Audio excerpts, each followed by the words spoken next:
আমি জিবরাইল হযরত আদম আলাইহিস সালাতু ওয়াস সালামকে দেখলাম। আমি জিবরাইল হযরত ইউসুফ আলাইহিস সালাতু ওয়াস সালামকে দেখলাম কুয়ার ভিতরে। আমি জিবরাইল হযরত নূহ আলাইহিস সালাতু ওয়াস সালামকে দেখলাম। আমি জিবরাইল হযরত ইউসুফ আলাইহিস সালাতু ওয়াস সালামকে দেখলাম। আমি জিবরাইল আল্লাহর সৃষ্টির সমস্ত ফেরেশতাদেরকে দেখলাম।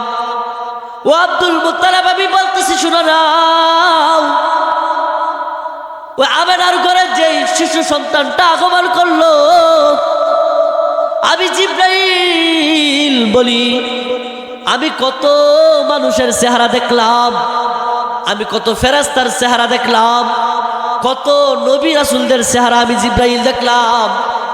কিন্তু আমি আল্লাহর কসম কেটে বলি মুহাম্মাদুর রাসূলুল্লাহ